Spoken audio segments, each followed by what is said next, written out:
김용정 구청장님, 김강준 부구청장님과 5분의 국장님, 보건소장님, 각 과장님들 중에 졸고 계신 분들이 굉장히 많은데요. 조실려면 나가서 주시기 바랍니다. 왜냐하면 구정질문은 의원들이 주민을 대표해서 대신해서 하는데 눈 감고 기도하시려면 차라리 나가서 주무시기 바랍니다. 조시는 분은 나가시기 바랍니다.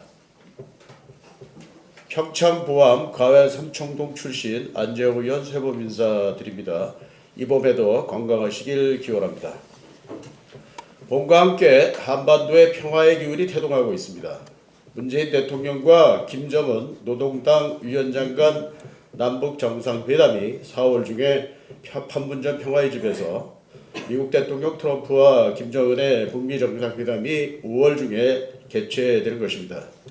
지난 2월 평창 동계올림픽이 개막되고 남북 여자 아이스하키 단일팀이 구성되면서 시작된 평화의 날개짓이 정상회담의 개최라는 폭풍을 몰고 온 것입니다. 어제 3월 12일이죠.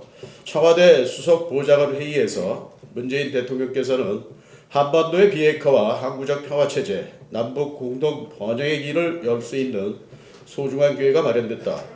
앞으로 2달 사이에 남북 정상회담과 북미 정상회담 등이 연달아 열리면서 중대한 변화가 있을 것이라 하고 우리가 성공해낸다면 세계사적으로 극적인 변화가 만들어질 것이라고 밝혔습니다.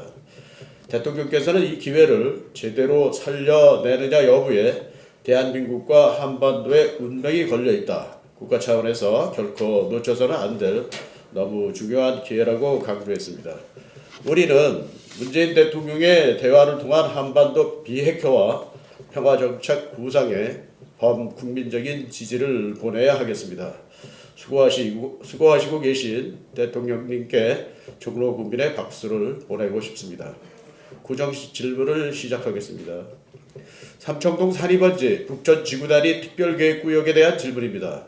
1986년 정비구역이 지정되고 1987년 사업계획이 결정되었으며 그 사업성 미흡으로 장기간 표류하다 2013년 4월 18일 주택재개발 재건축 정비 예정구역 및 정비구역 해제 고시된 삼청동 산입원지에 대한 대책을 도시관리국이 좀 적극적으로 나서서 서울시와 함께 이 지역에 대한 정비사업을 수행하라는 것입니다. 사실 이 지역은 도심에 있으면서 경관도 아름답고 여러 가지 환경이 좋은데도 그럼에도 불구하고 골목길이나 우수 하수의 처리가 굉장히 불량합니다.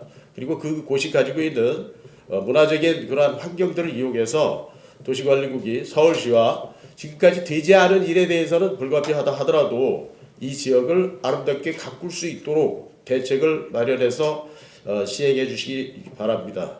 마을 내 하수 우수 처리 시설, 골목길 정비, 우종천 살리기, 녹지 공간 정비, 국어부지상 철거된 공간의 활용 등 여러 가지 주거환경 개선 방안을 도시관리국이 적극적으로 추진해 달라는 것입니다. 두 번째 질문입니다. 보암동 청사 신축과 관련된 질문입니다.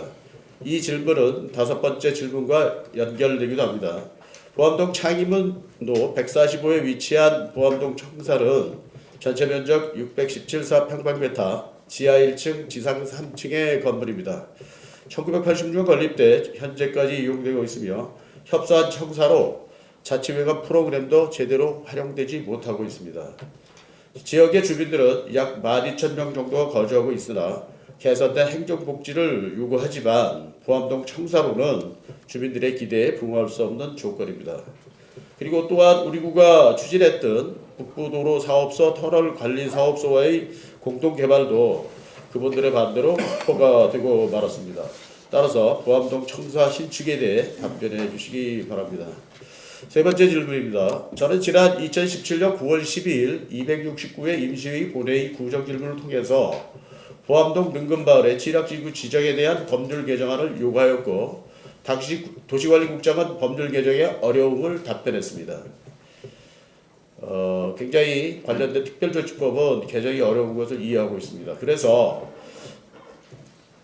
저는 또다시 이 지역에 대한 소외를 끝내고 서울시와의 협상을 도시관리국장이 TF를 구성해서 좀 적극적으로 주거 환경 관리 사업 대상지로 지정하거나 도로 환경 개선 사업에 필요한 실사를 통해서 필요 예산을 확보하고 이 지역의 주민들의 여러 가지 불편 사항을 해소해 달라고 요구하는 것입니다. 사실 이 지역은 비교적 최근에 10년 이내에 알려지기 시작했지만 사실은 오랜 세월 동안 주민들은 거주하고 있었다는 것이죠. 그렇다면 그렇게 지속되는 불편함을 언제까지 방치할 것인지 우리는 전혀 대책이 없는지 이 부분에 대해서 답변해 주시기 바랍니다. 다음은 종로구 조직진단 및 개편을 실시하고 의회 인사 권한을 강화해 달라는 질문입니다. 존경하는 청장님께서는 이제 구정 2기 마무리를 앞두고 계시고 3선에 나서시는 것으로 알고 있습니다. 지난 8년 동안 상당히 많은 성과를 내셨고 그 성과에 종로 구민의 만족도도 역시 상당히 높다고 보고 있습니다. 이 자리를 빌어서 감사 말씀을 드리고 찬사를 보내드리는 바입니다. 특히 구청장께서 구정 목표를 설정하고 추진함에 있어서 미래지향적이고 지속 가능한 정책 의지를 보면서 저는 매우 높게 긍정적으로 평가합니다. 다만 구청장님이 추진하시는 미래지향적이고 지속 가능한 정책 추진 의지에 있어서 우리 조직이 우리 구청 행정 조직이 얼마나 뒷받침하고 있는가를 보았을 때는 아쉬움이 있습니다. 단체장님의 머리와 가슴은 저같이 앞서가는데 단체장의 다리가 되어야 할 조직은 그것을 쫓아가지 못하고 있다라는 것입니다. 한 가지 예를 들어보겠습니다. 구청장께서는 건강도시 구호를 정책 목표의 하나로 삼고 계십니다. 행정협의회도 가입하시고 벤치마킹을 위해서 해외 출장도 갔다 오시고 우리 의원들에게도 협조하시기를 당부했습니다. 단체장이 그렇게 의지를 갖고 있다면 행정부서, 집행부는 그에 맞는 인력을 조직해야 할 것입니다. 아무리 유능한 직원들만 모았다 하더라도 몇 명 안 되는 관광도시팀으로는 청장님의 강력한 정책적 의지를 행정으로 표현하기가 쉽지 않다고 보는 것입니다. 이런 경우 관광도시국이든 최소한 관광도시가를 만들든지 조직은 단체장의 정책 의지를 든든하게 뒷받침해줘야 한다고 봅니다. 그런 의미에서 제안을 하나 하겠습니다. 종로구 행정조직 진단 용역을 실시하자라는 것입니다. 단체장의 정책 목표, 종로구의 조직과 인력, 업무 정도를 투입해서 최적의 성과를 산출할 수 있도록 종로구 조직을 만들어 주시기 바랍니다. 제가 알기로는 현재 우리 구청 조직은 2008년도 조직 진단을 근간으로 해서 조직 편성과 재편을 거듭해 왔습니다. 이제 어느덧 10년이 되었죠. 특히 넘쳐나는 무보직 주사 6급이죠. 활용할 수 있는 조직 재편 방안을 마련해 주시기 바랍니다. 비정규직을 정규직으로 전환하고 비정규직의 신규 채용을 줄이면서 해당 업무는 과감하게 아웃소싱하는 방안도 고려해야 합니다. 대신 정원을 늘리고 신규 인력도 확보해야 합니다. 새로운 행동감으로 종로구 조직의 신진대사를 원활하게 해야 합니다. 제가 상임위원회에서도 말씀드렸지만 지방분권의 시류에 맞춰서 지방자치단체의 행정기구와 정원 기준 등에 대한 대통령령이 개정됐죠. 이제는 기준임금이 법인의 정원을 통제했던 규정이 폐지됐습니다. 따라서 지방조직의 조직과 정원에 대해서 자율권을 부여한 것이죠. 그리고 행정기구는 5개국에 불과하지만 6개국을 설치해서 정책과 사업 지향점을 명확히 한 서울시 내 3개의 자치구가 있습니다. 그리고 25개 서울시 자치구 중에서 우리 구의 과가 가장 적습니다. 그래서 단체장의 정책 목표에 국을 늘리고 과도 늘리시기를 권합니다. 무보직 공고를 활용하고 정원을 확보해서 조직을 정체되지 않게 하고 생기를 불어넣어 주시기 바랍니다. 그리고 그만큼 승진 기대가 확대되면 종로구 공직자 사기도 진작될 것이고 공직사회가 신바람 나고 생동감이 넘칠 것이라고 봅니다. 의회 사무국 조직도 마찬가지입니다. 본의원은 의회 기능 강화를 위해서 지난 행정사무감사와 올해 업무보고 때도 3가지를 말했습니다. 의원 보호자 전담 업무 수행에 전문성을 제고하기 위해서 5급 전문의원을 결정직으로 하고 의회 정원을 확충하자. 그리고 의회 직원과 집행부 공무원의 인사적 차별을 철폐하자는 것입니다. 정리해서 다시 말씀드립니다. 금년 상반기 중에 조직 진단을 실시해 주시기 바랍니다. 그리고 구정 목표나 단체장의 정책 목표에 부합하도록 국과 추진단의 신설을 고려해서 대대적인 개편을 검토해 보시기 바랍니다. 그리고 지방행정조직의 자율화 방침을 반영해서 정원을 충분히 확충하고 활발하고 행동하는 조직으로 만들어 주시기 바라며 인건비 절감을 위한 아웃소싱 방안도 함께 고려해 주시기 바랍니다. 네 번째로 조직 개편을 통한 육급 무보직 주사 활용 방안을 마련해서 승진 기회를 확대하고 인사 불만을 줄이면서 공직사회 사기를 높여주시기 바랍니다. 그리고 의회가 요구하는 의회 기능 강화 방안에 이것은 아마 제가 판단할 때는 구청장님의 과감한 특단의 결정을 기대합니다. 지방분권법 제14조 3항에 따르면 지방자치단체는 지방의회 의장이 의회 소속 공무원 인사에 관해 독립적인 권한을 강화하도록 하는 방안을 마련해야 한다고 규정하고 있습니다. 이것은 의무 조항입니다. 청장님께서는 적극적으로 검토해 주시기 바랍니다. 다음 질문입니다. 원래는 이 신청사 건립과 관련한 질문을 드리려다가 조정해서 노동청사 신축 등 공공시설 조속관 확충 방안을 묻는 질문으로 대체합니다. 종로구는 사실 넓고 오래된 동청사가 많이 남아 있습니다. 건립한 지 20년 넘는 또 30년이 넘는 청사가 사직동, 보암동, 조금 전에 우리 경점술 위원장도 말씀을 하셨습니다만 사직동, 보암동, 창신일동 이렇게 세 군데가 있어요. 근데 공공시설이라면 기본적으로 제공해야 할 편의를 보장하지 못합니다. 장애인, 노인, 임산부 등의 편의 증진 보장에 관한 법률, 즉 장애인들이 이 편의 증진을 위한 법률이 정하고 있는 기준을 우리 그 스스로가 지키지 못하고 있습니다. 그리고 알고 있지만 시정할 수가 없는 실정이죠. 그래서 주민과 가장 밀접한 곳에서 행정 서비스를 제공하는 동청사 안전성과 편의성이 중요하다는 것은 더 강조해도 모자람이 없을 것입니다. 근데 우리 군은 실질적으로 동청사 신축은 이게 동의하실는지 모르겠지만 정책의 우선순위에서 밀려나 있는 것이 아닌가 하는 생각이 듭니다.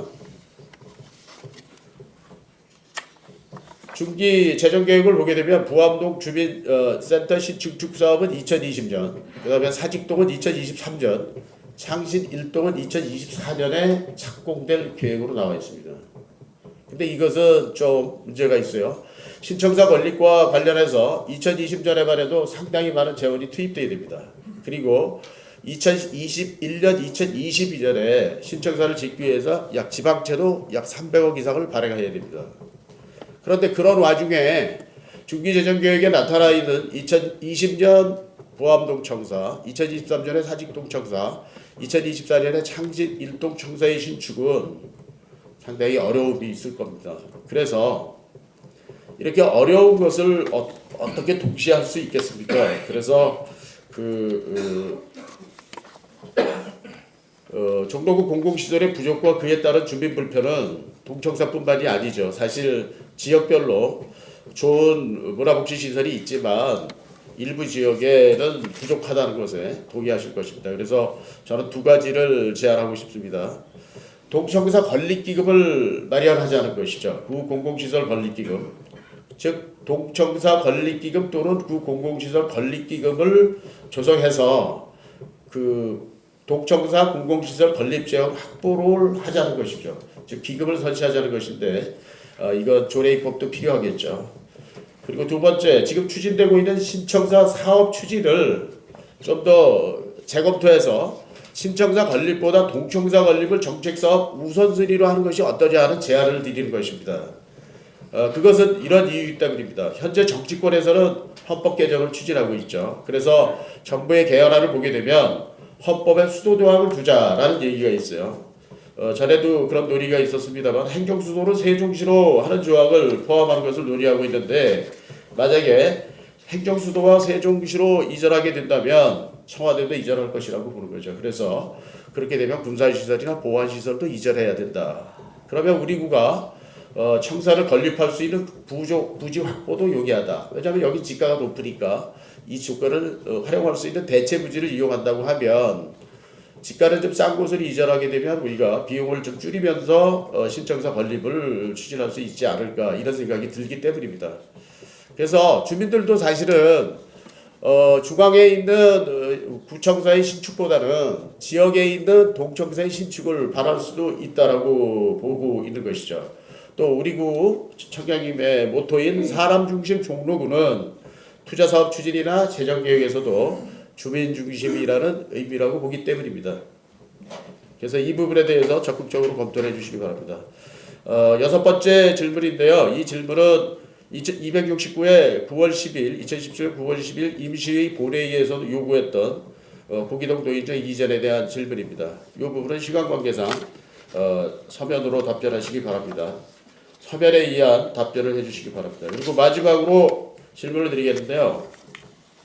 광내 옥탑방, 지하방, 쪽방 등 주거 환경이 열악한 곳에 거주하는 주민들을 동별로 전수조사를 해보자는 것이죠. 그리고 이 주민들에 대한 대책을 마련하자는 것입니다. 3월 6일에 금년 3월 6일에 광주광역시 광산구에서 한 원룸에 거주하던 40대 형제 2명이 죽은 지 한 달 만에 발견되었다는 보도가 있었습니다.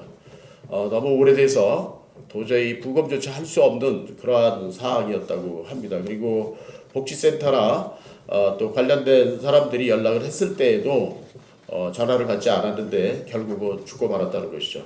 그래서 사실 이런 의미에서 볼 때 우리가 잘하고 있지만 쪽방촌에 대한 관리는 되지만 지하방이나 옥탑방에 대해서 관리가 안 되는 것으로 알고 있다는 것이죠. 그래서 그런 부분에 대해서도 실태 조사를 통해서 적어도 이제 같이 사는 지하실 거주자들, 옥탑 거주자들 그리고 쪽방촌 거주자 이렇게 이런 주민들을 돌보는 일은 우리 구가 우리 구청장님께서 먼저 해야 할 일이 아닌가 생각합니다. 이제 제 구정 질문을 마칩니다. 날씨는 온전히 봄으로 가득 차 있습니다. 함께한 모든 분들이 환절기 건강에 유의하시고 늘 행복하시길 기원합니다. 감사합니다.